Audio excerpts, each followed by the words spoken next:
धर्मराज युधिष्ठिर ने कहा, हे केशव, आषाढ़ शुक्ल एकादशी का क्या नाम है? इस व्रत के करने की विधि क्या है और किस देवता का पूजन किया जाता है?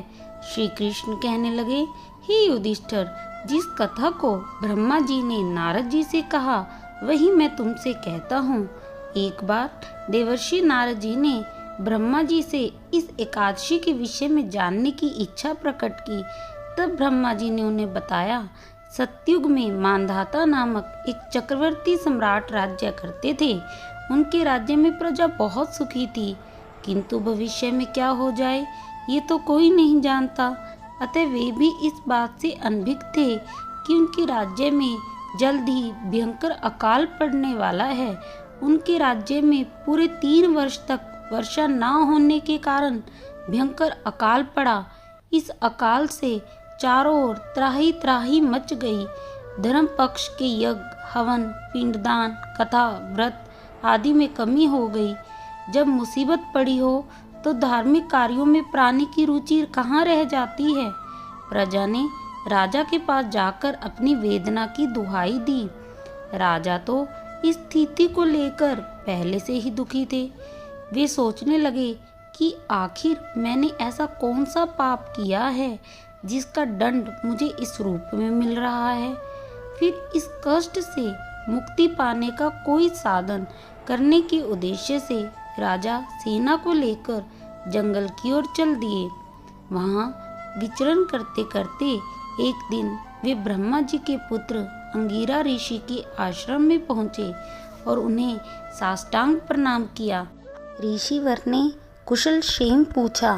फिर जंगल में विचरने व अपने आश्रम में आने का प्रयोजन जानना चाहा। तब राजा ने हाथ जोड़कर कहा, महात्मन, सभी प्रकार से धर्म का पालन करता हुआ भी मैं अपने राज्य में दुर्भिक्ष का दृश्य देख रहा हूँ। आखिर किस कारण से ऐसा हो रहा है? कृपया इसका समाधान करें।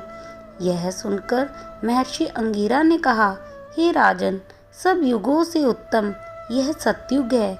इसमें छोटे से पाप का भी बड़ा भयंकर दंड मिलता है। इसमें धर्म अपने चारों चरणों में व्याप्त रहता है। ब्राह्मण के अतिरिक्त किसी भी अन्य जाति को तप करने का अधिकार नहीं है, जबकि आपके राज्य में एक शूद्र तपस्या कर रहा है। यही कारण है कि आपके राज्य में वर्षा नहीं हो रही है।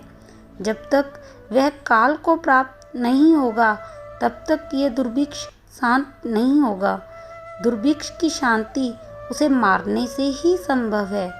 किंतु राजा का हृदय एक निरपराध शूद्र तपस्वी का शमन करने को तैयार नहीं हुआ।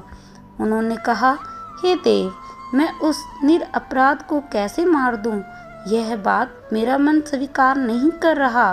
कृपया करके आप कोई और उपाय बताएं। महर्षि अंगिरा ने कहा, आषाढ़ माह के शुक्ल पक्ष की एकादशी का व्रत करें।